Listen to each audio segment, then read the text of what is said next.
Hello, Tech fans, and welcome in to another edition of the Tech Sideline Podcast, recording on Wednesday, December the 4th. Whether you are watching live on Facebook, whether you're watching archives on YouTube, whether you're listening on SoundCloud, Apple Podcast, however you get the Tech Sideline Podcast, we welcome you aboard on Wednesday, December the 4th. We've got a lot to get to today on the podcast. First of all, we are going to be recapping the 2019 Virginia Tech football regular season. I've got some fun questions prepared for Chris and Will. We'll go all the way back to August and go through the entire football season. We'll talk about Game of the Year, Play of the Year, Team MVP, all that and more coming up on the Tech Sideline Podcast. Towards the end, we will talk a little bit of Hokie hoops as Virginia Tech does host Duke on Friday, their second ACC Game of the Year. And of course, at the end of the show, we'll get to your questions on the Tech Sideline Podcast. Again, our crew today, Malcolm Stewart behind the scenes producing, on the podcast set, managing editor Chris Coleman, our founder and head honcho Will Stewart, and I'm your podcast host, Evan Hughes. A reminder that this week and every week, the Tech Sideline Podcast is presented by the Fisher Law Firm, Virginia's trusted DUI and traffic defense firm, dedicated to defending individuals charged with traffic-related offenses. From their offices in Blacksburg and Roanoke, the Fisher Law Firm handles cases throughout the Commonwealth of Virginia. To date, the firm has defended more than 30,000 people charged with a moving violation. For free consultation, call anytime, day or evening, toll free at 1-800-680-7031. Again, that's 1-800-680-7031, or you can email them at info@fisherlegal.com. So I'm sitting here laughing. One of these days I'm going to start messing with you because I know that camera over there starts. I'm gonna get some sort of hand puppet and stick it out there and start doing it like that. And I'm going to hold up Fisher Legal signs while you're talking. I'm very happy. That's the first time I've gone the completely memorized time, so well done. I'm very happy about that. Gentlemen, good morning. December the 4th. I always like to kind of give a weather update for people that are listening, just because, you know, everyone wants to be in Blacksburg and good times here. It was snowing on Monday, like we said. It actually snowed like the entire day. Yeah, I flurried all day long. It was kind of weird, but today it's sunny skies. It's kind of a nice day in Blacksburg. Today would be a good day to have a football game, wouldn't it? Nice tailgating conditions. Until again, I got a wind advisory on my phone this morning. I'm starting to hate that. It's coming at noon. It's putting me in a bad mood when I get up. I'm getting yesterday. It's like you wake up and it's okay. It's nice like it is this morning, and then you look at your phone and it's like, oh, this afternoon is going to be absolutely horrible. Make sure you stay indoors. I would say ignorance is bliss, but you drive a Mustang. I mean, you need to know what's going to happen, what the weather conditions are going to be. But yeah, 20 to 30 mile an hour winds with 40 mile an hour gusts starting this afternoon. Yeehaw. I'm glad I got a new roof. I have said it and I'll say it again. Weather in the wintertime in Blacksburg is not that bad. It's the wind that makes everything worse. That's right. Mm-hmm. That's right. And where does that wind go in the middle of the summer? Nowhere. It's nowhere around when you need it. Yeah. Have you ever walked across the drill field in January or February with the wind gusts? Because that is... I will be honest with you. I did not have the best class attendance when I was a freshman at Virginia Tech. So I know we have a lot to cover, so I don't want to get too deep into this, but people... My age, I'm 54, I went to Tech from 83 through 87. They will remember a weekend in January or February of 1985 where it got down to 15 below. And degrees and not wind chill? Below. Okay. Did it snow or was it just cold? I remember snow being on the ground. I don't know that it actually snowed then, but it did get down to 15 below one weekend, and that's the temperature, not the wind chill. And the following Monday, I mean, they didn't do it back then like these pansies today, man. I mean, we had class the following Monday, and people were walking from, you know, the War Memorial side of the drill field. Right. They would walk up to the edge of the drill field, turn around, and go backwards across the drill field because the wind was just coming in that direction, and there was no way you could walk face into that. By then, it had quote unquote warmed up to -5 or 0 degrees. Tolerable. Oh gosh, I will never forget that. I went out and started my buddy's. This was 1985, and he had a '78 Bonneville, and I went out and that thing actually started, but the noise it made some horrendous noise when I put it in gear. I don't even know what it was. For all I know, the transmission fluid had gotten kind of coagulated or whatever, or I'm not going to say frozen, but it definitely got thicker. And man, I cut that thing off immediately and just went back in the dorm. I don't know what the heck I was trying to do. Well, the good news is it's not -15 today. Again, it's low 40s, upper 30s, not too bad. Right. Jacket on. Hopefully we never have to experience that weather again. I'm curious for those watching on Facebook, if you remember that, drop a comment and remember that, because that does not sound favorable at all. Classes would be canceled, for the record, if it was -15. Not back then, dude. I'm telling you, man. Yeah. All right. Well, let's go ahead and dive right into it. As Will said, we've got a lot to get into today. We're going to kind of put a bow on the regular season for Virginia Tech football. I've got a bunch of questions prepared that in a way is going to take us through the season, through the ups and the downs, how we got to 8-4, and everything in between. So again, if you have a question, you're watching live on Facebook, be sure to drop it out. Malcolm will take them down. We'll get to them at the end of the show. So let's go ahead and dive right into it. And let me interrupt and say, we were just talking about this before we started recording. We want to at some point do a show that's just taking questions. So, look for that in the future, and I'm looking forward to that. It's a little unscripted, which can get, I don't know. We handle it okay here. Well, it's hard to make plans right now from a podcast standpoint and a content standpoint because we don't know when Virginia Tech is going to announce their new defense coordinator, right. Whether it's going to be this week, next week, the next week. So it's really hard. Could happen in the middle of the show. Sure. Yeah. I mean, it could technically. No, I was just playing the theoretical. Yeah, so you just don't know what to expect, which makes it hard to plan. But yeah, we're going to do that at some point. Yeah. No, that'll be a lot of fun. That'll be a lot of fun. Hey, by the way, one thing I wanted to do, I always do this at the end, but I thought it would be fun to kind of do it in the beginning just because we've got a lot of really good stuff up on the website right now, and I failed to ask this on Monday. Chris, what's on techsideline.com right now? What's some great content that our viewers and listeners can go read right now? Let's see. Will wrote his Monday thoughts on a Tuesday. Yeah. And let's see. What did we run on Monday? You had written something. What was it? I don't remember. I mean, honestly, I write so much I don't remember what I wrote. But later today, we're going to have a Brandon Patterson review of the UVA game. Right. I've got an Inside the Numbers article about the streak and putting it in perspective. Yeah, it's really cool article. Yeah. Did you write about Barry Odom, intriguing possibility for Tech? That's exactly that was what I wrote Monday's about on content. Monday. Yeah. So, the Inside the Numbers article is going to be about I found an Athlon article that listed the top 25 rivalries in the country, and I used a website called Winsipedia.com, which lists the longest winning streak in each rivalry. Yeah. You can go through, and it puts it into perspective how impressive Virginia Tech's 15-game winning streak and how unusual. Was. Yeah. How unusual. Now, we're not talking Notre Dame Navy. That's right. Most we're of the time. We're talking about rivalries with two comparable teams. Yeah. Two programs that are relatively equal. Yeah. Large state should institutions, that sort of thing. As far as money, equal from a money standpoint. Standing, right, exactly. Rivalries where both teams have a chance to win. Yeah, or should have a chance to win. Should have a chance to win. Unless Mike London's coaching. Exactly. So we're going to be running that later today. Okay. And I think it's pretty interesting reading it. And it will put into perspective how impressive that 15-year run was and how unlikely it was. Yeah. Looking forward to reading that. Again, great stuff on techsideline.com. Saying goodbye to the cup, ... For now, is on our main page right now. That's Will's article. We've got an article about Caleb Farley, first team All-ACC honors, Tech Talk Live notes from Jake Lyman, the Barry Odom article, and Parker Clements finds what he's looking for at Virginia Tech by Jason Stam. He's like Sergio Render. He's coming to Virginia Tech, so he likes to go fishing. Parker Clements? Yeah. Oh, yeah, cool. He'll fit right in. Those guys tend to stick like glue. Yeah. And subscribe to TSL. $8.49 is the monthly price, $29.99 student price. Now's a great time around the holiday season to become a TSL subscriber. Yeah, we've I wanted, so since you went there with the subscription promo, I want to say that we really appreciate everybody that has subscribed. It's been a good fall.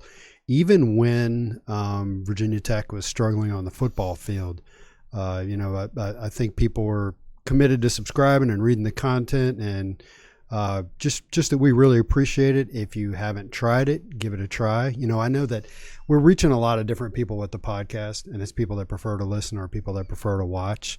But so even if subscribing and reading isn't your thing, give it a shot. I've said this before and I'll say it again.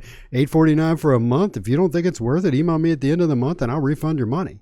And so the podcast just scratches the surface of what we do from a content. 100%. Yeah, podcasts are different, and we've talked about this before. The content in a podcast is very dense. But there are things you can do with the written word that you can't do when you're talking. You can include things like tables and detailed stats, and so it's a different way of experiencing and learning. And I don't want to beat my chest too hard, but we've been killing it. I feel like we're doing the best content now that we've ever done, and we've been around for 23 years. It's awesome. And I really think we got it going on right now. So give us a shot. appreciate it. Absolutely. All right, let's go ahead and dive right into it, though, because, again, we do have a lot to get to here on the Tech Sideline Podcast presented by the Fisher Law Firm, recording on Wednesday morning, December the 4th. And we're going to put a bow on this Virginia Tech football season. I think rather than going like game by game like we talked about off the air, let's have some fun and kind of throw some questions out there, and I think that will kind of tie things all together. So, first question I have for both of you. One word to describe the 2019 Tech football regular season. One word, and explain why that one word. Dead air. Wow. I'm trying to find one word to describe. Maybe the word is turnaround. That may not be exactly what I'm looking for. But, we've kind of worn this topic out. We've seen Virginia Tech start seasons off poorly. Typically, the pattern was 0-2. We talked about 2004 where it was 2-2, and then they won something like 6 or 8 games in a row. So there is a precedent for Virginia Tech starting a season relatively poorly and then having a long string of good games. But not like this year. Not like this year where it looked like they were dead in the water, where they didn't even show up at home against a Duke team that barely managed to scrape themselves up to 500 for the year. I think Duke wound up being 6-6. And strangely enough, that's with wins at Virginia Tech and over Miami. If you ever picked a typical Duke season and said they're going to beat Virginia Tech and Miami in the same season, what do you think their record's going to be? You wouldn't say 6-6. Are they 6-6? They are 5-7. 5-7. They it's did even beat worse. Miami, but so they beat Miami to go to 5-7. Correct. So, I mean that everybody remembers what they were thinking and feeling after that game. Just what a disaster that was. Honoring the 99 team, on the field, and then getting smoked by Duke. We have so many good pictures of Michael Vick from that game, and we don't want to run any of them. Yeah, we just want to forget about that game. So I don't know that I can sum all that up with one word, but that's where my mind goes. Wow, I have not seen anything like this. I would say bittersweet. That's a good one. It's such a great memory before the UVA game, of course, of the turnaround the team had during the season, going from not just the Duke loss, but how poorly Tech played throughout the month of September, and then just completely turning around, and their ability to stay mentally engaged despite their struggles, and to turn from being a below average football team into a pretty darn good team by the end of the year. That was the sweet part of it. And then the bitter part of it, of course, is I worry that a lot of people are going to always view this team through the lens of they're the ones that lost to UVA, and forget about the good they did in the 2 months before that. So to me, bittersweet's the word. I think those are two good words. We've got bittersweet, we've got turnaround. I think both those explanations were bittersweet turnaround. There you go. Two words they to go describe together. the season. If I would have told you guys before the season, we did our opening podcast in August, this team would have gone 8-4. What would you have said coming off of the 6-win season that occurred last year? So I thought going in at 8-4 was the floor with this week's schedule. I thought 8-4 is probably the worst this team is going to do. I could see 10-2. I didn't really see 11-1. And the 10-2 I saw was losses to Notre Dame and Miami, because those were both road games, and Miami was bringing back what appeared to be a ferocious defense. Didn't turn out to be, not in that game anyway. I mean, I know Miami. 42 points later. Yeah, So I thought 8-4 was the floor. And what exactly was the question? Just if I had said that before the season, how would you have viewed this team knowing they went 8-4? Would that have been something you were happy with before the season, and now seeing how everything has transpired, are you happy with 8-4? I would not have been happy with 8-4 going into the season. I wouldn't have been upset, but I wouldn't have been happy, because my thinking would have been, man, not only are they going to lose Miami and Notre Dame, but they're going to lose 2 other games, probably Pittsburgh, Virginia. Who else is there really? I can't, go through the schedule. Right. Or worse, Boston College. Or North Carolina. Or North Carolina. These were teams I didn't want to lose to. So that's my thinking, if you'd said that before the season. Yeah, it's hard for me to remember. I think most people were saying anywhere between 8-4 and 10-2. I think a lot of people said 9-3. They said we're going to lose on the road to Miami, going to lose on the road to Notre Dame, and some other random and lose game. something else. And a lot of people thought it would be the Pitt game. So, I again, if you had said before the season it's going to be 8-4, I'd be like, I don't think I would have a reaction to it either way. Agreed. Like neither like happy or disappointed. It's like, okay, that's 2 games better than last year. But to me, it's more about what was the journey like to get what do to you 8-4? look like? What do you look like when you go 8-4? Right. And that's why I feel like for a lot of people, 8-4 feels so different now, considering everything that transpired than maybe if we talked about it in August. I know what we looked like when we went 6-7, and I don't want to look like that again. Well, let's see if I can remember the numbers right off the top of my head. The early part of the Fuente tenure, 2016, 2017, and the first 2 games of 2018, he had a certain record that was very good. You can add it up in your head. I won't 21-8, something like that. Yeah. And things look good. And then there was a 15-game stretch starting with that loss to ODU where they went 6-9. Only 3 of those wins were Power 5 teams. They were 3 wins over ACC teams. 3-8 in the ACC, I believe it was, over a 15-game stretch. 3 and anyway, I don't want to get hung up on the exact numbers. It was 15 bad games. And how many games has it been since Duke? It has been 8 games. Since then, they've gone 6-2. Oh, by the way, that 6-9 stretch included, I believe, 5 losses of 20-plus points. Right. Just miserable football. And they've gone 6-2 since then, and the losses have been a 1-point loss at Notre Dame with the third-string quarterback playing in a very limited game plan, and then the other loss was to a Virginia team that really played a really good game, particularly their quarterback. But really the entire Virginia team didn't make a lot of big-time mistakes. Virginia Tech got Virginia's pretty much best effort that day. And I have rambled on and on. And I don't remember. So it's a different 8-4. It's an 8-4 with, in my mind, an upward trajectory. Right. As opposed to an 8-4, we were sitting there at the end going, well, that was kind of blah. Yeah. Well, yeah, like in 1994, Tech finished the regular season 8-3, right? Yeah. But how good did you feel at the end of the season? Not good. Right. They got stomped at home by Virginia in the last and then home got game. stomped in the Gator Bowl by Tennessee.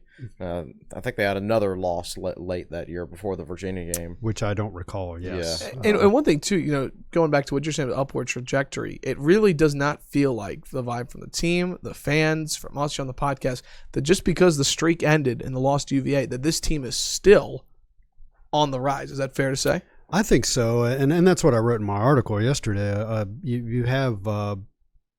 I'm surprised by, not surprised. I'm intrigued by the group reaction to the loss to UVA. The group reaction is philosophical the right word I'm looking for? Yeah, that's a good word actually. I think I was really concerned that people would freak out.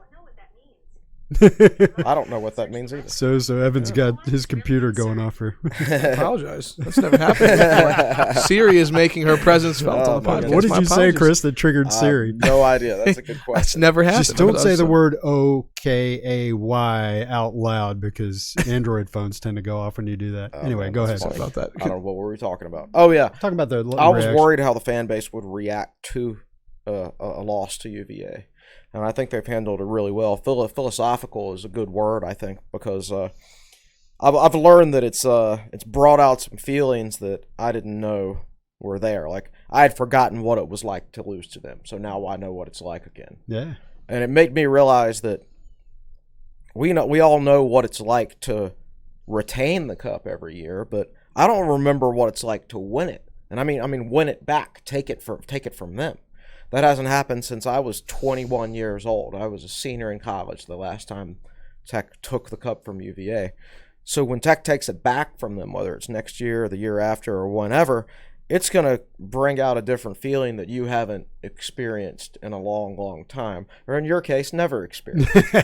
Since you were 4 years old. I was 4, right. And you were drinking from a sippy cup. I don't remember that. I had no idea what a Commonwealth cup was. My first memory of Tech football is Sean Glennon. That's the line of demarcation for me. Yeah. So, one thing I wanted to hit on, again, kind of taking our minds back, looking at things like we did in August before the season on the podcast. One thing that was a common theme was this schedule is not as strong as others have been in years past in terms of ranked opponents and big home games. When you look at it now, from what this football team went through, playing a North Carolina team that was a 2-point conversion away from beating Clemson, and a Wake team that was ranked, and Pittsburgh that was nearly ranked, UVA that would finish 9-3. What are your thoughts now on the schedule that Tech played in 2019? Let me take that one first. First of all, Carolina was a lot better than anybody expected them to be. Mm-hmm. That quarterback was Sam Howell. Sam Howell he elevated that team. By the way, as a sidebar, they're recruiting like crazy too. They've got the top three of the top 4 players in the state of North Carolina committed, and the 4th out of that top 4 is projected to go to them as well. Virginia Tech has nobody in the state of North Carolina and 1 top 25 player in the state of Virginia. That's not the question, though. The question is about the schedule. The Wake Forest game wound up being bigger than anybody anticipated it would be. They were a pretty good team at that point in time before injuries. It only lost once coming into that game. Yeah, that was so. Didn't that game sell out? Right. Pretty sure it did. That was Coach Foster's. It was Bud's Memorial. Yeah, so memorial. The man's not dead. Celebration. That wound up being a much higher profile game than anybody expected. And after getting whipped by Pitt, that was an intriguing home game. I guess, and UVA carried their part of the load. They were picked to win the Coastal, and that's the way they played for most of the season. I think David Teal said this is the first time since 2010 that the media has picked both divisions correctly. Yeah. Again, I don't want to go down that tangent because we're talking about other stuff. But, the one team that disappointed was Miami, as usual. Well, I won't say as usual. I will say that's not a surprise. You know. So I think the schedule and my interest in the games, my own personal interest, wound up being higher than I thought it would. Yeah. I think the home schedule, as it turned out, there were some memorable moments. I mean, before the season, a lot of people probably looked at the schedule and were like, oh, that's boring. Well, 6 overtimes against UNC is not boring. The Bud Foster Wake Forest celebration, where Tech made so many big plays on both sides of the ball. Bud gets carried out the field. That wasn't boring. Shutting out Pitt is not boring. A year after giving up 52 and not even showing up defensively. I mean, that's not boring.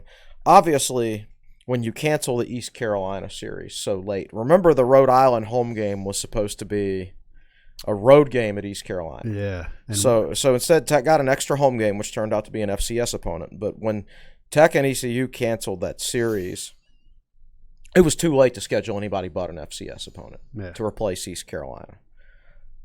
Hands were tied. So the fact that Rhode Island was added to the schedule sort of watered the home schedule down when you look at it from a whole perspective. And if Tech had played at East Carolina instead of home against Rhode Island, the home schedule doesn't look as bad. Just that extra home game makes it look worse, right?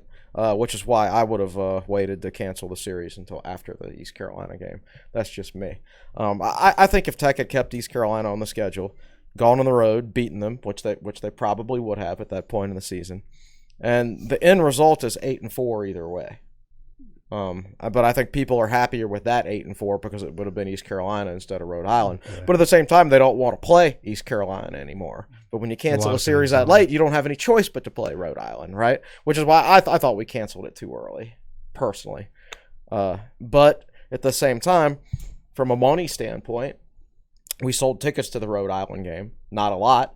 So that's money that Tech wouldn't have had if they were traveling to East Carolina. I'll still say it. When Rhode Island came in, that receiver, Isaiah Colton, one of the best receivers Tech faced the entire year. That dude was legit. They were very good receivers. I remember when Fuente said beginning of the week, there's 2 guys who could play in the NFL at receiver. I was really intrigued. And then Coulter had like 150 yards receiver. I mean, he was good. Anyway, so Yeah. let me ask you guys about this too. Kind of looking at it again, perspective after the Duke game. We had a really big podcast after that Duke game. We had 4,700 people listen on SoundCloud. And it just kind of felt like that this team after the Duke game, I mean, nobody knew what to expect. Would they win a game in the ACC? Would the bowl streak continue? I think everybody knew exactly what to expect. We all turned out to be wrong, but I think we were all expecting 3-9 or 4-8. Right. It was 2-2 at that point in time, and what we knew at that point with 100% fact was that we were going to beat Rhode Island. And that's pretty much it. And after that, everything was questionable. Yeah, Will, is there a turnaround in Virginia Tech football history that you could remember that was quite like this, where you thought there could be a losing record on the horizon, and then it blossoms into 8-4, nearly winning a coastal championship? Between seasons, yes, from 1992 to 1993. Virginia Tech was much better in 1993. They went 8-3 after going 2-8-1 the previous year. I don't think anybody expected the 93 Hokies to go to a bowl game and end up 9-3. Here's an interesting. I love tangents. Here's an interesting tangent. Indiana beat Purdue the other day. I think they play for. I think that's the one that plays for the Old Oaken Bucket. Something, yeah. And Indiana, I believe, wound up with 8 wins and a 4-4 record in the Big Ten. And they put the graphic up on screen. I put this out on Twitter. They put the graphic up on screen that's the first time since 1993 that Indiana has won 8 games and had a non-losing record in the Big Ten. Something similar to that. Well, 1993 was the year that Tech played Indiana in the Weed Eater Bowl. That's when the bowl streak started. Was that actually the name of it? Real quick, I'm sorry. It was called the Poulan Weed Eater Bowl. Wow. No, Independence Poulan Weed Eater Independence Bowl. Yeah. It may be pronounced Poland. Honestly, I can't remember. Idea. It's spelled Poulan, but they make little yard power equipment and awesome. And that was at the very beginning of sponsorship of bowls. Right, we're all just kind of rolling our eyes like the Weed Eater Bowl. We're going to the Weed Whacker Bowl. Yeah, what does it say exactly there? There you go. How do you pronounce it again? Poland? Let's call it Poland. Poland Weed Eater Independence Bowl, right? And this is Clark Ruland, right? Who brought this over? Yeah, Clark gave that to us. Malcolm's got the channel. There we go. Really cool. Thanks for bringing that over, Clark. Yeah, but I think we all pronounced it Poulan, but I think it's actually – and they actually did a commercial where they joked about how to pronounce their name, and they had all kinds of country people going, Poulan! It's like, no. Maybe we open the podcast with that next week. So that's the biggest turnaround I can think of, like between seasons. But in season, as we talked about earlier, no. Dead in the water to easily qualifying for a bowl and almost winning the division. You can't say 2010 because everybody knew Tech was better than they were playing at the beginning of the season. I mean, they lost to JMU because they lost to Boise State. You said Boise State beat them twice. I think you've said that before. Boise State beat them twice. I don't think anybody knew in 2004 that Tech would go on to be as good as they were after they started 2-2. But we also didn't think that we were dead in the water either. Yeah, because they'd played a very good game against USC to open that season. Now, the only comparable scenario, I think, would be early in 1995 when Tech started out 0-2. And the reason I say that's comparable is because what happened at the end of the previous year, Tech lost, 3 of their last 4 games. So at that point in time, that was 5 losses blown and 6 out by games. Tennessee in the bowl game. Absolutely annihilated by Peyton Manning. Turned the ball over 6 or 7 times on senior day against UVA at home and got crushed. I don't remember who they lost to before that. Maybe Syracuse or somebody like that. But at any rate, going into the Miami game in the 3rd week of the 1995 season, Virginia Tech had lost 5 of their last 6 games, I think. Man. Dating back to the end of 1994. And let me add, before you go on, let me add a little nuance to that. They opened the 95 season by losing to Boston College at home, but that was Jim Druckenmiller's first game, and he looked like a legit quarterback. And then the following game at home against Cincinnati in the rain, shut out. Tech lost 16-0. It's the last time they've been shut out. And Druckenmiller threw like 3 interceptions, including 1 for a touchdown. It was an awful performance. So there was no indication. Maybe some hope against Boston College, but there was no indication after that Cincinnati game that he was going to be a good There was also no indication at that time that Frank Beamer was a good football coach. because at that point we'd gone to 2 bowl games in a row, but before that was all mediocrity. Yeah. So you go in there at the start of 1995, and after those first 2 games, you've lost 5 out of 6. And it's not like you're looking back over 20 years and seeing a whole bunch of bowl games. No, you look over the last 2 years, saw 2 bowl games, and before that, I mean, Tech had gone 2-8-1 just 3 years before that. Yeah. So you didn't know. Maybe you just had a pretty good group of players in 93 and 94, and this 95 group you're gonna revert to the mean, right? Yeah. So at that point in time, when Tech beat Miami, they had lost 5 of their last 6 and only made 2 bowls in a row. That was a huge deal. I think from a mental standpoint of the fan base, it might have been somewhat similar. They didn't know how good Tech was. Because there was no evidence to indicate that team would be good. So it's incorrect of me to say that there's never been a turnaround like this. There has. He just described it. I think in the 24, 25 years since then, I've lost perspective on exactly where Virginia Tech was at that point in time and how miserable that 16-0 loss to Cincinnati I was actually at that game. I was 12 years old. I was too. Yeah. I say all the time, my buddy Glenn Bywater looked at me and said, "When's the basketball season start?" It was miserable. It was probably, 40,000 people there? Yeah, if there were that many. And then you're talking about those 2 bowl games, the 2-8-1 season 3 years before, then 25 bowls later. Here we are. Yeah. Okay, let's dive into it now. Again, we're breaking down the 2019 Tech football regular season. Tech Sideline Podcast presented by the Fisher Law Firm. We'll kind of go rapid fire. We spend a little bit of time on each one if you guys want to dive in. But I've got certain questions, some fun ones that are going to kind of break down the season for us here now that we've kind of done the big picture stuff. I feel like there's an obvious answer to this one. So if you go with the North Carolina game, I'm going to ask you to put it in perspective of favorite games over the last 5-10 years or so, where it ranks. Game of the year is what? I'll let Chris do that one first. Game of the year? From this season. Again, all from the 2019. What was the game of the year? I would say the Wake Forest. No, excuse me. Besides North Carolina, of course. Right, that's what I'm right. But North Carolina would be the game of the year. 6 overtimes, and you win the game with your backup quarterback, and the fact that it's North Carolina, border rival. I think without question that it would be North Carolina game with Wake Forest being number 2. Yeah, that North Carolina game is dulled for me because remember I was at a wedding in South Carolina. I was in a condo by myself watching it on a TV that it was standard definition. The television was high def, but the signal wasn't. So that kind of took some of the oomph out of it for me. But yeah, I think you have to call that the game of the year. And I remember breaking down the ties and lead changes in that game. And Tech had some dramatic games that came down to overtime and things like that, but never with the back and forth. I should not use the word never, but not to my recollection with the back and forth of that game. And just the drama of Quincy coming in. Maybe like the 2002 Syracuse game, but we lost that. Yeah.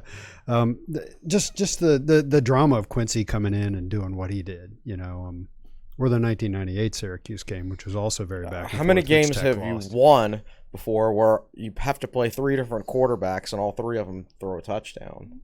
Wow, that's right. Yeah. Don't forget that North Carolina game that Ryan Willis came in and threw a dime in the back of the end zone to Hazleton on that jump ball. Yep. I think one of the most underrated parts of that North Carolina game was after the 4th overtime, going into the 5th overtime, when the official came on the mic, everyone's loud and crazy. We're going to 5th overtime. And you could hear a pin drop because nobody knew what was going to happen with the new overtime rules in college football. Tech's the first team to have to go to that. I didn't even know there were new overtime rules until that They started talking about it on television. I thought, what are you guys talking about? Like that guy goes out there and starts talking and everybody shuts up. And I'm like, what is he talking about? Well, LSU went to 7 overtimes last year, and they basically said, no, we're not doing that anymore. So even though they still almost did even though Tech went to 6, I know. Just keep making all the rule changes you want. All right, so that we'll call the game of the year. How about this? I've got a couple of ideas here if you need some help. Play of the year. One play that stands out as the play of the year of the 2019 Tech football regular season. I have an unusual candidate right off the top of my head, and I'm not good at this sort of thing. But one of the things that comes to mind is very early in the Miami game, Chamari Connor breaks up a pass and it goes up in the air and it gets intercepted. I was just thinking about that one too.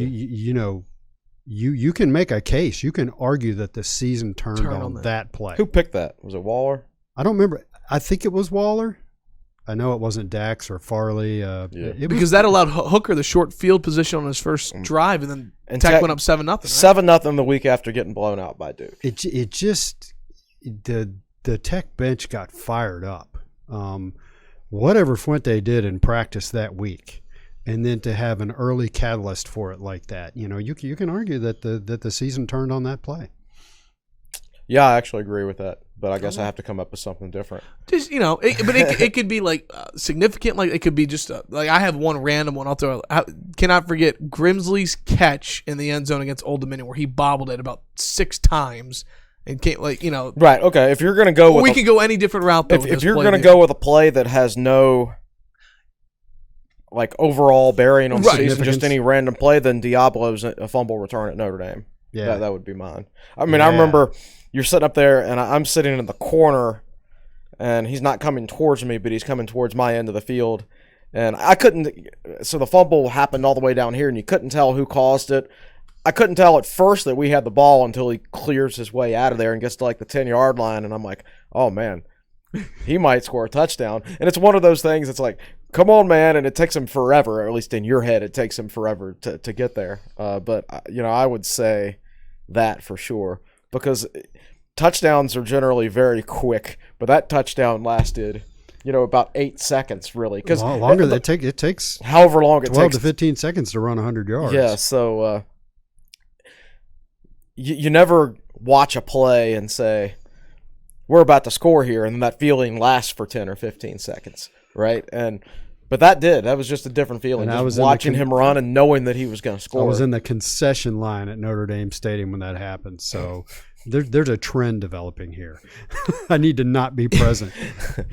Another significant moment. This might be a little underrated. I was just kind of thinking, what other could be significant moments? How about when it's 24-17 against Old Dominion fourth quarter, and the big kickoff return from Terrius Wheatley puts Tech in business. That's important.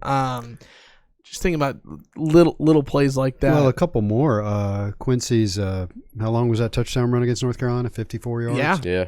Can't forget the 4th and 7. Right. The game on the line, too, in overtime. Forgot about that. And those two plays get packaged together, and the reason they're significant is, well, clearly they helped Tech win the game. But they're also significant because a lot of people will judge isn't the word. A lot of people will make their estimates of Quincy's potential based on those two plays. Right.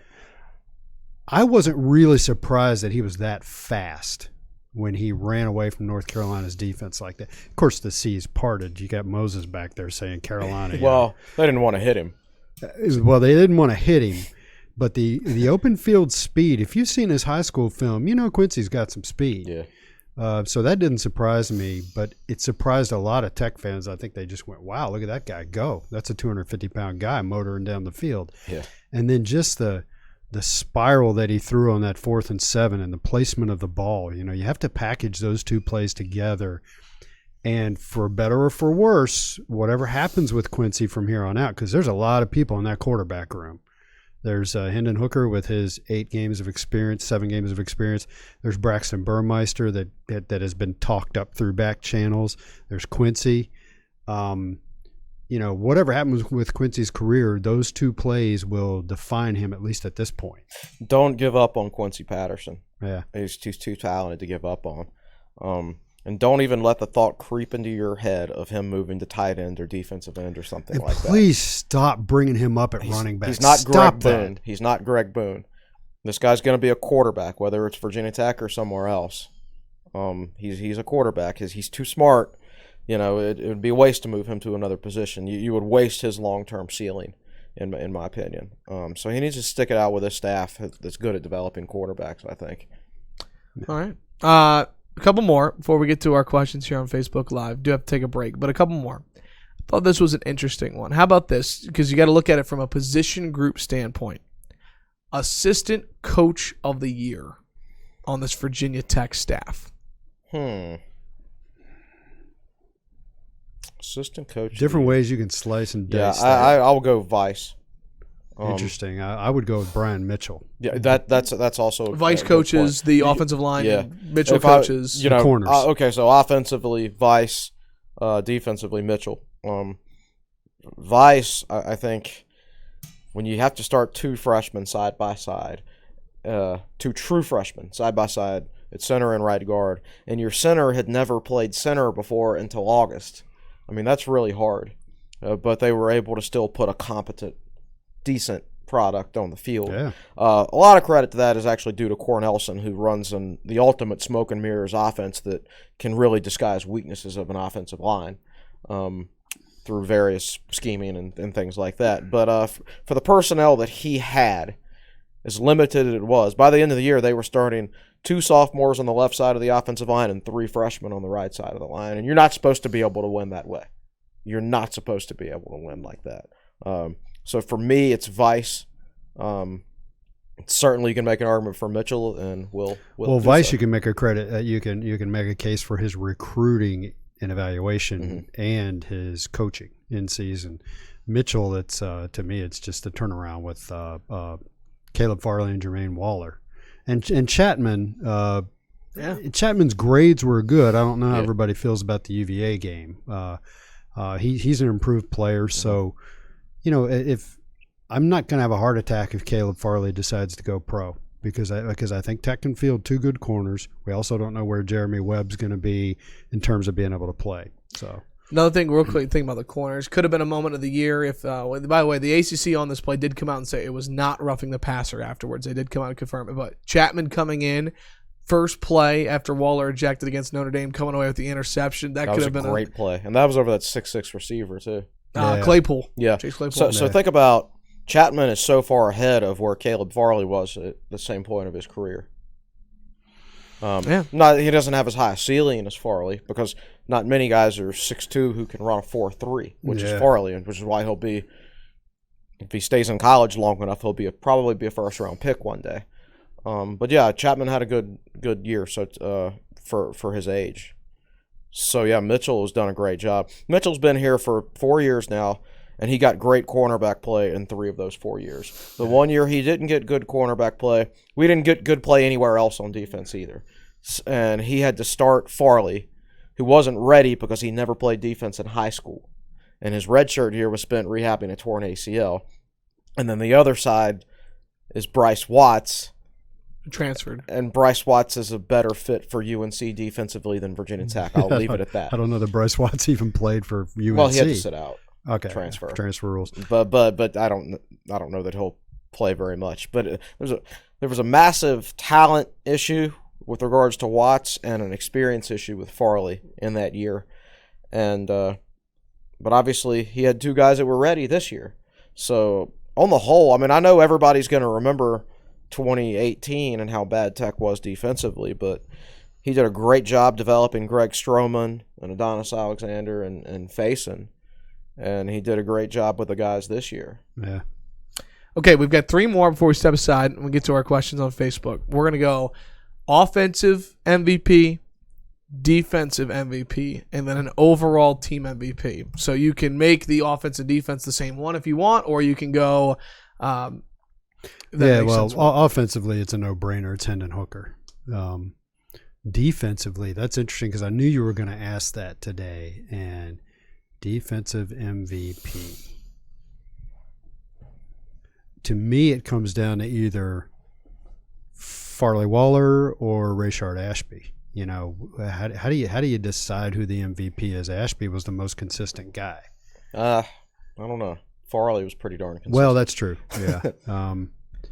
That's kind of a throwback to last year, saying Ashby was the most consistent. When you say most valuable player, ask yourself which player you could least do without. Well, it's got to be Farley then, I think, because if you lose Ashby, you can put Dax at Mike and he'll do a good job, and you can put Tisdale at backer. Yeah, I would agree with that. I think Ashby had a great, exceptional year, but when it comes down to it, Caleb Farley is the only first-round talent on that defense and probably the entire team. So you take him off the team, it hurts. Chapman did better than people think he did against UVA, but you'd still rather have your first round talent. You can argue Tech lost that game because Caleb Farley didn't play. Would the coverages have been, well, maybe that might have been safety we issues. don't know what would have happened. But the thing I wonder is when those couple of times that Bryce Perkins broke open and had 30, 40, 50, 60-yard runs, where would Caleb Farley have been, and could he have caught him? Yeah, because he has top-notch speed. So I'm hearing offensive MVP is Hooker, defensive MVP is Farley. We'll go with Farley. That's who I would go and with. then a team MVP? Hooker, because when he started playing quarterback for Virginia Tech, and some of this could be just Fuente changing things around, so you got to give Fuente credit. But when Hooker became the starting quarterback for Virginia Tech, the entire team changed, not just the offense. Right. Then the offense changed schematically too when he became the quarterback. So a lot of this is him, and a lot of this was coaching changes that they made during the middle of the season. Like at the end of the UVA game when Tech was down, that was the Ryan Willis offense again. There couldn't be any more misdirection. There couldn't be a threat of a running game because Tech had to go down. They had to drive 85 yards and score. Yeah. And you saw what happened. And when I say Cornelson runs a smoke and mirrors offense to protect an offensive line that's not very good, you saw the example of that last drive right there. See, that's what used to aggravate me about the bad Virginia Tech offenses of the 2000s. Was they would put the blame on their offensive line. And I used to think to myself, a good offensive coordinator can compensate to some extent for a bad offensive line. You don't just line up in the I formation and try to run the ball at the middle. 7-step drop and and I thought Cornelson, did an excellent job of you try to play to your strengths and minimize your weaknesses, and I thought he minimized the weaknesses as well as he could. He really did. So UVA was just a good enough defense that they weren't having any of it. Yeah. So team MVP Hendon Hooker. I do want to share this stat.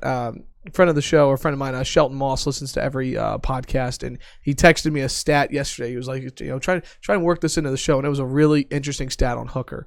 So among all Tech quarterbacks since 1987, a minimum of 130 pass attempts.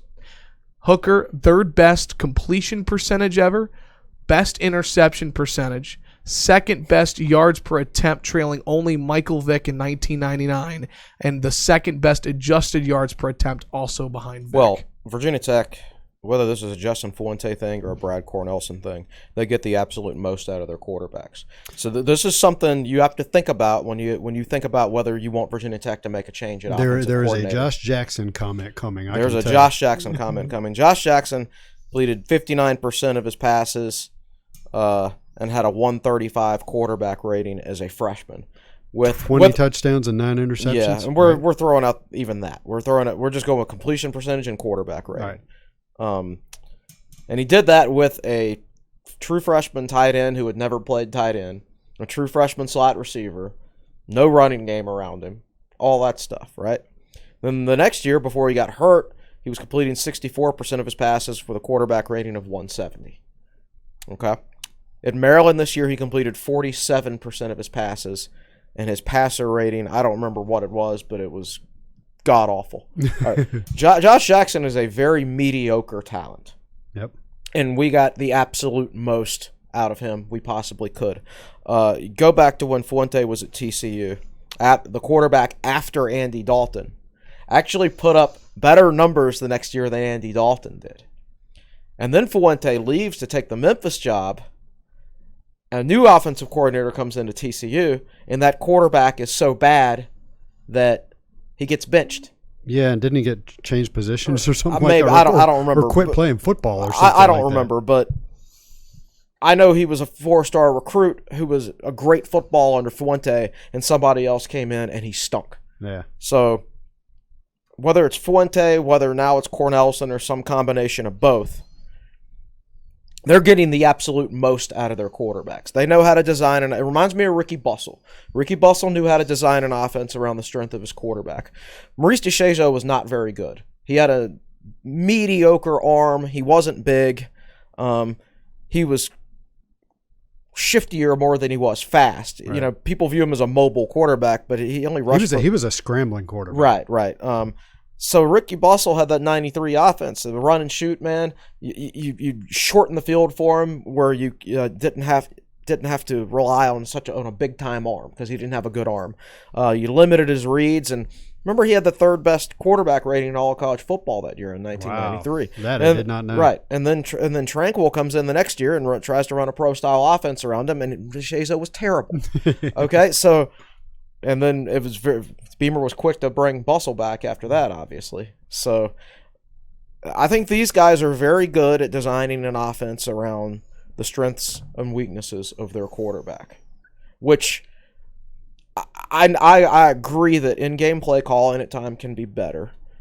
In-game adjustments can come a little quicker. But I don't think there's very many staffs who could design an offense around their quarterback strengths and weaknesses as well as this one. So if you want to change offensive coordinators, you might improve at one part of the game, but we might take a step back in the other part.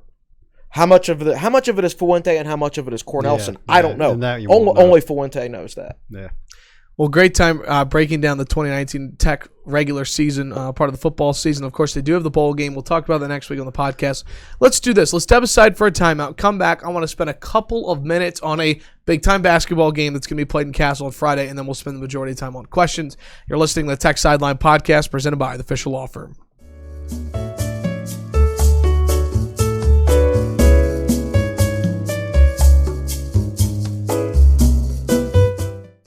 Welcome back into the Tech Sideline Podcast presented by the Fisher Law Firm. So glad everybody could be with us on Wednesday morning, December the 4th. We just kind of put a bow on the Virginia Tech regular season in football. We'll spend a couple of minutes here shifting to basketball before we spend the rest of the podcast with your questions on Facebook Live. Guys, through all of this right now, we do have a big-time basketball game on Friday. Virginia Tech welcomes Duke. The Hokies are 6-2. Duke just played Michigan State last night. Last I saw, they were up by 15. What was the final? Well, they beat them by 12, I think, was the final. At Michigan State. And I watched about the first half of that, I think. I have trouble maintaining my focus when Virginia Tech's not actually playing. Sure. And I came away with two impressions. Number one, Michigan State, for whatever reason, they're just really not a good basketball team. Not nearly as good as a preseason number 1 ranking or the number 3 ranking they had when they played Tech. Duke has a bunch of freshmen, and if a good team can't lose to a bunch of freshmen at home in early December, because those freshmen shouldn't be a what's the word? Cohesive unit at this point. Well, Michigan State turns the ball over a mile a minute. That's one of their big problems, and they're so it's hard to judge exactly what you're seeing with Duke. I mean, they got some physical talent, they got some size, they rebound the ball very well offensively. They were number 4 in the country going into that game in offensive rebounding at almost 15 a game, and they've got. My stupid brain is saying Marvin Bagley. Of course, it's not Marvin Bagley. Whoever they're Vernon Carey Jr. Vernon Carey Jr. This is the problem with covering Duke basketball. It changes every year. The roster changes over every year. I would hate it if I was a Duke fan. Yeah, you don't get to know any of your players anymore. But they've got they've got Trae Young back, and they've got I can't remember the guy's name that I recognized it last night. He had 3 dunks, and then I lost my concentration. They've got. Yes, they lost Zion. Zion's gone, but they got some other guys back that you'll be familiar with, and then of course they got the usual good freshmen. Expectations on Friday? None. No, I don't have any expectations for this season, good or bad. I don't think Tech's going to win. I don't think Tech's going to have a good year. I mean, I'm sorry. I know they beat Michigan State, but you saw the next 2 games when they played 2 teams that are more cohesive than Michigan State right now. You saw what happened to them. The fact of the matter is they put a bunch of freshmen on the court with a 6'5" center. That's you're going to run out of gas at some point doing that in basketball. And I still like our long-term future. Mm-hmm. I like our individual players. But this team meshed together as a unit is not going to be very good, in my opinion, after we play 30 or 32 games or however many it is. And I'm not saying that to depress anybody, and I'm not saying that because I'm anti-Mike Young. It's just that's what happens. Nah. It was picked next to last in the ACC for a reason. I think there'll be nights where they go out and play well. There's also going to be nights where they get absolutely drilled and nobody's going to want to talk about it. So here's what I want to look for on nights like that.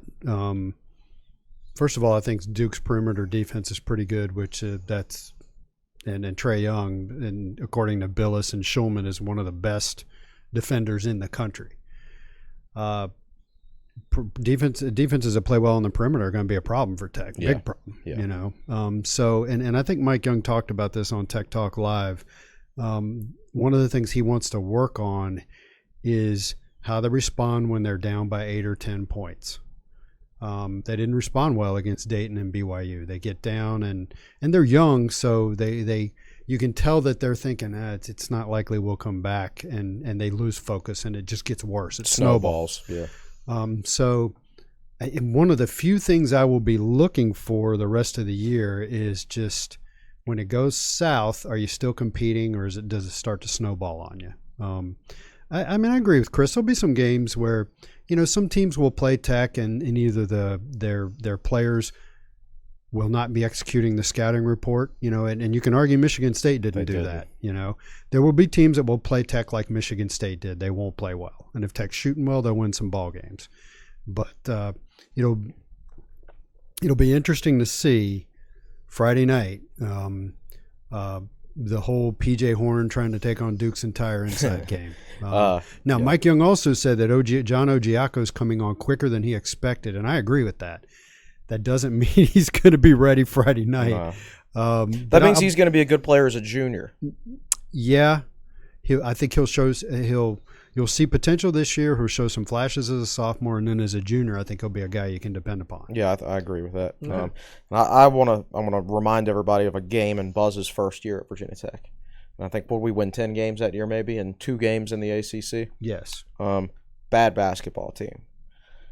And I would listen. Obviously, I'd cover all the home games, but I'd listen to a lot of his post games on the radio when they played road games.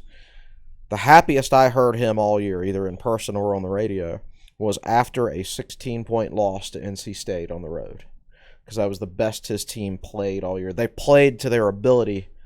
They got the most out of their ability in a 16-point loss. When NC State got up, they didn't fold. They fought back, kept it respectable, and they just did the best they could that night. And that's the happiest I heard him all season. In a 16-point loss. So don't judge this just this season on wins and losses, because there are going to be growth moments during the season where Tech might go out and the scoreline doesn't look very good, but Mike Young's going to be happy because he saw growth in his team in certain areas and weren't necessarily there for before. Yep, I think that's a great way to put a bow on that conversation. Hokies and Blue Devils, I believe it's 7 o'clock tip inside Castle on Friday. We'll talk about it. It's on the ACC network, so don't turn on ESPN or ESPN2 looking for it. There you go. All right, without further ado, it's time to turn it over to the best producer in the land, Malcolm Stewart. Time for our Facebook Live questions towards the end of the show. Malcolm, what's happening? How's it going? So his face just appeared on the couch. Yeah.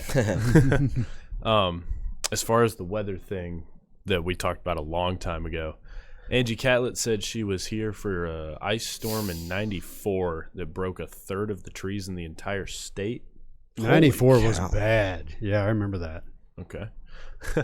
And Mark Parcell says he put a blanket over the engine of his car and tucked another one into the radiator to protect from wind. Wow. So, Blacksburg has weather. Blacksburg has weather. That's a line of the podcast. There's one thing we've learned. Yes. So it's coming up a lot lately. Jake Carter specifically asked the question. We keep seeing articles about Fuente to Kansas. What's the buyout? You mean Arkansas. Arkansas, sorry. What's the buyout on him? Is that even worth talking about? Can I chime in? Is that actually being reported right now? Let's limit our rant. Well, go ahead, so Will. You can sum it up. I'll take easier this than one me. because I did a little research yesterday. I didn't spend 2 hours poring over this. But it started with Dan Wolken of the USA Today saying, I believe his phrasing was, a name that keeps coming up is Justin Fuente, talking about the Arkansas vacancy. Okay. Then there is an article, I can't remember where, that said something like there's been a scattering of people saying Justin Fuente or something like that. And then 24/7 takes it and based on those two things says that, in some way he's being linked to it.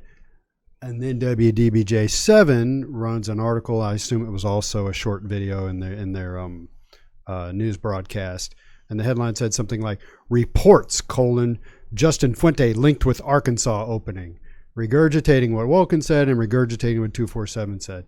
Not one person has said, I talked to people in the Arkansas Athletic Department and they're interested in. There hasn't been any concrete linking. There's just this echo chamber of people speculating. He'd be a good fit because it's next door to Oklahoma. Is what people say. Yeah, that's sound reasoning. Right. I follow the Premier League a lot, and coaching searches actually reminds me of English sports media a lot. It's a whole lot of crap, to be honest with you. So I think in this case, I don't think there's anything to it. I think Arkansas is where coaches go to die. They just fired a coach after a year and a half. I mean, why would anybody want that job? It's in the SEC West where you can't win, and they'll fire you after a year and a half if you don't. I mean that's silly. So no, I don't think there's anything to it. And I know the national media didn't report this, but I'm reporting it to you. I think for the second podcast in a row, and I've done it in multiple TSL Pass articles. Arkansas went after Justin Fuente 2 years ago when they hired Chad Morris, and he wouldn't even interview. So to me, I think there's absolutely nothing to it. And Whit Babcock says this all the time. A lot of what goes on in these coaching searches is every time a position opens, another coach's agent will float his name to try to get him an increase at his current job. I'm not saying that Justin Fuente's agent has put his name out there for Arkansas just so Whit will get a little panicky and sign another extension for Fuente. I'll go hard to the hole here. If Justin Fuente goes to Arkansas, I will buy and wear a UVA shirt on the podcast. I'll do it. Wow. Stop it. This is ridiculous. It's not happening. I think we need to cut that and put that on social media. We really do. I think we actually need to put that on social media. Well, if Malcolm didn't have to go to class after we do this podcast, he could do all kinds of stuff like that for us. Yeah. Way to be responsible, Malcolm. Yeah, good job. I apologize. Aaron Martin asks, is Brad Cornelsen gone after the bowl game? We kind of just talked about that, didn't we? About what we think about that. I don't think it's 100% for certain that he comes back, but I also don't think most coaches, and rightfully so, are comfortable turning over both coordinators in one offseason. Generally, when you do that, it's like, I don't know, Muschamp will probably do it at South Carolina this year because he went 4-8, right? Right. Herman's doing it at Texas, but they only won 7 games, and if you win 7 games at Texas with the resources of that school, then something's going wrong, right? Yeah. So I'm inclined to think that it won't happen because when you hire a coordinator, it's just like if you're the president of a company and you hire a vice president of whatever who's under you, you have to let that person bring in their own people, right? To a certain extent, at least. So you're talking about if you change coordinators, both coordinators in one offseason, you could be changing over just about your entire coaching staff. And that's coming off an 8-4 season. You don't do that when you're 8-4. You don't do that when you're 8-4 and trending up. And everybody's coming back. Right. All the players are coming back and you're trending up. So I don't think the timing is right for that, in my opinion. Now, I think if you'd asked that question after the Duke game, my answer would have been, there's a pretty high probability that both sides of the ball are going to be cleaned out. I agree. Now, I do think there will be – I'm not saying there won't be any offensive coaching staff changes. I do think there's going to be one. I don't – there's always been speculation around Burden at running back coach recently. And if there's going to be a change in the offseason, I think that would be it. I just don't think the Cornelsen thing's going to happen. No. Yeah. That's my gut feel. I like this question from Charles Bowman. Where do you draw the line from sports journalism, educating subscribers, being first with a story, or just enjoying the ride as a fan of VT? Well, the good thing is we aren't trained sports journalist. Only he is. How far into the podcast are we? We're about an hour right now. Ooh, okay. I'll try to keep it to 2 to 5 minutes. We around here have never made inside information and being first with the story part of our stock and trade. We tend to be more analysis centric, conversational on our boards. We do get a fair amount of inside info, but we just don't feel the need to rush out there with it. Because over the course of 20 plus years doing this, I've found that at least for the contacts we have, I don't have any of the coaches on speed dial. If I did, I'd feel more secure about the information I get.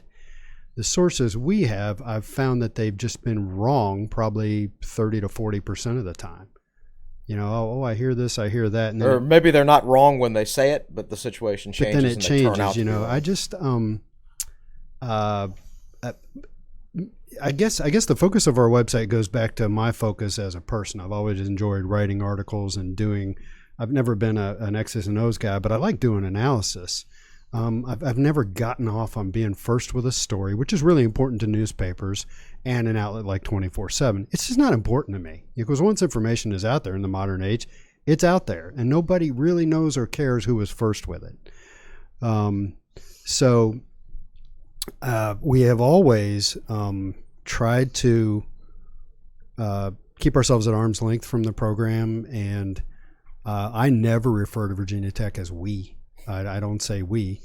Chris, I do, and then I hear myself do it, and I kick myself for it. But Chris also says about Tottenham, his favorite football team, and used to say that about the Packers and the Braves. He says we when he talks about those teams, So it's not just a Virginia Tech thing. I've always just liked the deeper dive and an analysis and educating people. So you can be the smartest fan at the tailgate. When somebody, criticizes play calling or says that a player is bad, I want you to be armed with the knowledge to either agree or refute that. I'm just rambling here. So let me sum it up by saying that we've never sold subscriptions by saying, get the scoop on our boards first. That's just not what we do. Yes, yeah. And I am a grown man with a family. I have many responsibilities. I already work hard enough. I am not going to fly to my computer every time a piece of news comes out or try to make sure I'm first with that piece of news. That's too exhausting. So that's a lot of talking. We analyze the news more so than we report it. Yeah. So that's all kinds of talking, and I don't know if Charles got the answer. I'll jump in really quick here and say the news about that came out about Bud Foster last week. With his heart trouble that he had at the end of last year, which is why he was coaching from the booth. So we knew that last year. Yeah, we were told that Bud had an issue with his heart. Right. We didn't say it out of respect to Bud and out of respect to Virginia Tech recruiting, but when we spent the offseason saying, we don't know that Bud is 100% what he used to be, and that they need to get his future straightened out and things like that. We're not saying that to be mean to Bud or anything like that. We're saying that armed with that knowledge. Right. We say we know a lot of things that guide what we guide say. Our opinions. We don't necessarily say what it is that guides those opinions, because sometimes in a situation like Bud, it's just not in anybody's best interest to put that out there. Yeah. And I'll say one thing that we're taught as students in sportsman analytics is just because we go to a school, we have the reporting hat on first. We have the intent of a journalist or a sportscaster on first, and I never try and say we or that's just kind of the way that we're taught. And I know that Bill struggles with that when he's teaching his students. He sure does. And it's particularly difficult with young sports journalists who grew up Virginia Tech fans and then come to Virginia Tech. It's very difficult for young people in particular to not cheerlead when they're covering a school. Some kids are good at it. You're good at it. Corey Van Dyke is good at it. Other people in Bill's program, I know he has struggled with getting them to, like I said, take arm's length and be more neutral about things. And then I find myself wondering, is that the future of sports journalism, or do fans want to we cater to the fan who wants us to talk about the good and the bad. Some fans don't want to hear the bad. They just want the rah-rah. Some don't want to hear the good either. Well, yeah, very, very true, and so, a lot of fans just want the hype videos and the cheerleading and the likes and the go Hokies. That's just not us. We'll take the likes on the YouTube page, though, for those that are watching. Click that like button and click subscribe. We will take that. Great question, Charles. Anything else over there, Malcolm? I got a whole podcast I could talk about that. We've got time for one or two more. Yeah. Aaron Martin, what's your prediction for the next football season? Wow. I don't even know what my prediction is for the defense yet because I don't even know what kind of scheme we're going to be. Yeah. There I go again. I don't even know what kind of scheme Tech is going to be running. Are we going to run a 4-2-5? It's going to be some kind of 3-4. I don't think it will be.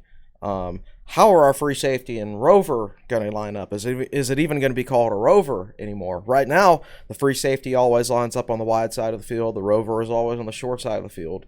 My best guess is that Tech's defense, next year, the free safety might always be on the passing strength of the formation, whereas the strong safety, a.k.a. rover, will always be on the run strength side of the formation. I think Aaron was looking more for the 50,000 foot view. I agree, but which is really hard for me. Well, we give analysis. So it's really, really hard. But when I don't even know how to project our defense yet. But just on paper, if you throw all of that out, I think whether Tech goes undefeated in non-conferences is going to come down to whether they beat Penn State, right? Of course, and that game's at home.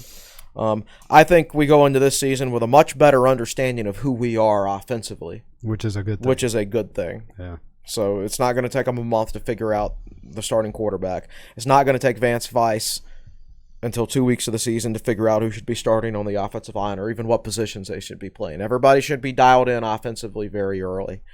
So Tech gets Miami at home.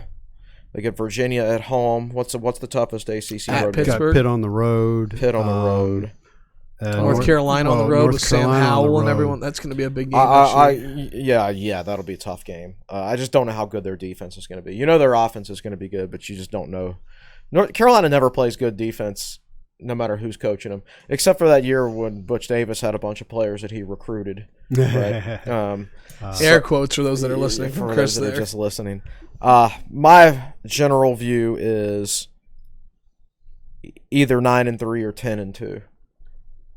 The problem is that not only is Virginia Tech going to be better next year, but a lot of the teams on their schedule are going to be better. Georgia Tech will be better next year. I don't think they'll be enough to be able to touch. They'll be better than this year. They can, yes. And Carolina, man, the way they're recruiting and that quarterback, they're going to be a handful.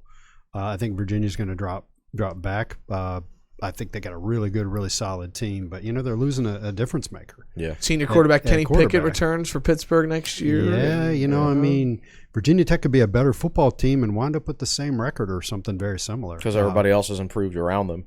You just don't know what to expect from Miami. Yeah. But Miami on paper, I guess they should be better offensively next year. I'm not sure they should be better defensively, but they could end up with a better record if they just have guys with better cohesiveness that are shooting towards a common goal instead of. Miami's a wheel of destiny thing. If you pick any 3 games and either Miami's whipping Tech, it's a close game, or Tech's whipping Miami. And you just don't know what you're going to.